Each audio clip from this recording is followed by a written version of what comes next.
Mantan Menteri Koordinator Politik, Hukum, dan Keamanan, Mahfud MD, menyoroti kasus pemagaran laut di pesisir Tangerang, Banten. Ia menegaskan bahwa pengusutan kasus ini seharusnya tidak memerlukan waktu lama.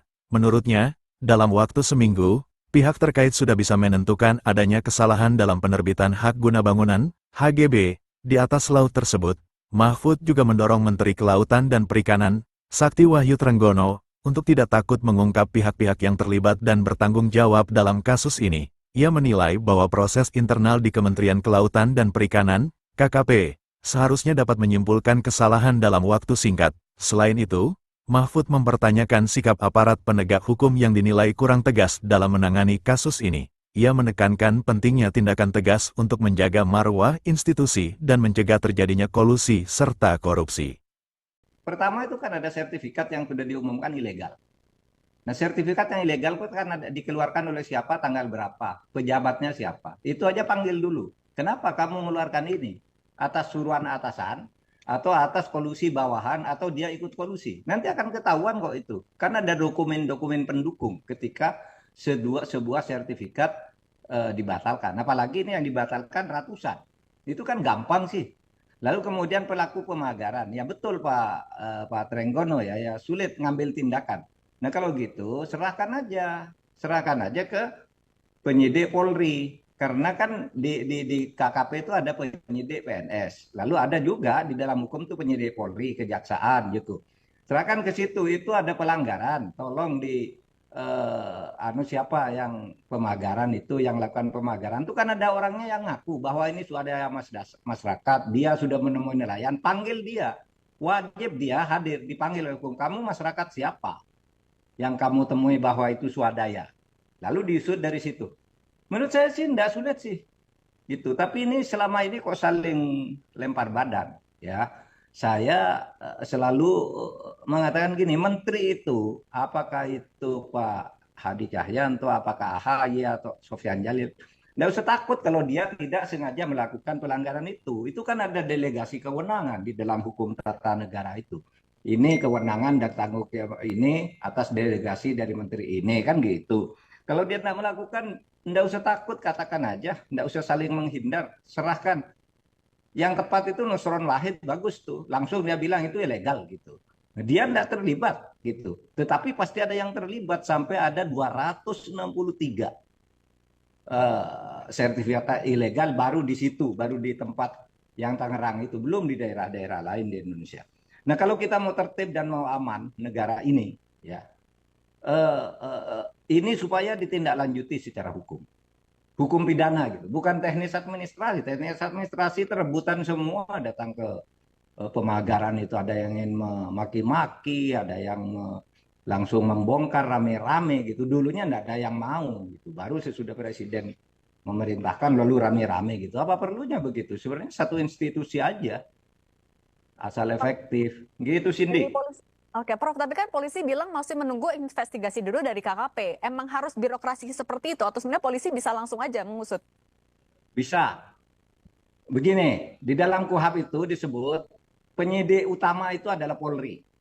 Lalu PPNS itu adalah penyidik pembantu. Oleh sebab itu ada kewajiban koordinasi. Nah kalau ini KKP-nya tidak segera memberitahu, Polri dong turun karena penyidik utama. Yang benar itu sekarang yang dilakukan oleh Kejaksaan Agung, meskipun mungkin terlambat seminggu lah ya. Kejaksaan Agung sudah memanggil tuh lurah untuk penyelidikan karena dugaan pelanggaran pidana di dalam pemagaran laut dan izin-izin pengkaplingan itu, izin-izin yang dilakukan untuk pemanfaatan laut. Nah itu udah dipanggil oleh Kejaksaan tanggal 22 kemarin. Sudah agak terlambat, tapi udah betul. Tidak usah nunggu gitu. Itu gampang kok kalau sudah lurahnya itu dipanggil ya, Pak Lurah Kohot itu. Kenapa kamu mengeluarkan itu, mana dokumennya, mana letter C-nya, dan seterusnya itu kan bisa dilacak. Apakah letter C itu baru dibuat, sesudah ada itu atau tidak. Itu sekarang teknologinya gampang kok. Membuktikannya gampang kok gitu. Tapi Prof, jadi saya kira tidak usah saling melempar lah. Sekarang ini waktunya nih hukum pidananya ini baru ke teknis administrasi aja. Administrasi pun belum selesai, belum tuntas. Baru berapa katanya, baru 50 yang dicabut. Prof, atau yang nama besarnya dibatalkan. sebenarnya untuk mengusut pidananya tinggal men-tracing siapa saja yang terlibat dalam penerbitan sertifikat. Tapi kenapa menurut Anda alot sekali untuk mengungkap dalangnya? Nah, mungkin itu karena tracing itu mungkin akan menyangkut dirinya bisa saja atau keluarganya. Kan banyak ya pejabat-pejabat itu yang kadangkala dirinya tidak tahu, keluarganya dapat, anaknya dapat, istrinya dapat, saudaranya dapat, gitu-gitu tuh mungkin takut terbongkar juga. Gitu bisa saja itu terjadi. Tapi apapun sikap untuk menyembunyikan itu adalah salah secara hukum. Itu merusak negara gitu. Kalau Anda merasa bersih, ya serahkan aja, buka semua.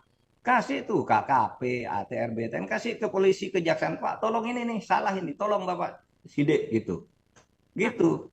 Penyidik kami mungkin tidak mampu karena ada orang dalam juga yang terlibat, kan bisa begitu.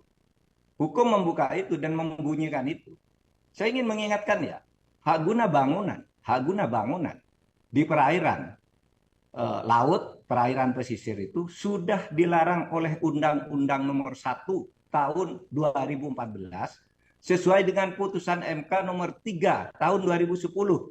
Dilarang pemberian hak bangunan, hak usaha dan sebagainya kepada perorangan dan korporasi di perairan pesisir. Itu jelas bunyinya. Yang dibolehkan itu adalah eksplorasi dengan izin tertentu. Bukan seperti itu. Izin tertentu itu misalnya reklamasi. Eksplorasi apa? Eksplorasi terhadap tambang-tambang di bawah laut gitu. Itu boleh dengan izin tertentu. Kalau borongan kayak gitu belum tahu apa yang akan dikerjakan. Tiba-tiba keluar sertifikat, kan tidak boleh. Menurut undang-undang maupun menurut putusan MK. Prof Mahfud, tapi kalau selama Anda masih menjabat sebagai Menko Polhukam saat itu, pernah ada laporan atau isu terkait pagar laut yang mencuat juga kah? Tidak ada, tidak pernah ada. Makanya ini mengagetkan dan semuanya saling lempar badan. Seumpama pun saya itu ya tidak tahu, tapi begitu tahu pasti ditindak dong. Pasti didatangi lalu ditindak secara hukum. Dulu memang pernah ada, tetapi bukan pemagaran, yaitu upacara 17-an ketika tahun pertama itu saya menjadi Menko Polhukam. Upacara 17-an itu di sana bendera merah putih tidak boleh, kabarnya nih ada video bahwa di PIK 1 itu tidak boleh ada bendera merah putih. Padahal itu 17-an. Saya bilang tanggal 16 saya akan ninjau ke sana. Saya akan cabut bendera-bendera negara asing yang ada di situ kalau merah putih tidak boleh. Saya sudah siapkan tim ke sana. Tiba-tiba malamnya, Pak, enggak Pak, bendera merah putih sudah ada katanya. Sudah beranu semua gitu. Ya sudah, selesai. Nah hanya itu yang ada. Kok sekarang lalu ke pelanggaran di laut.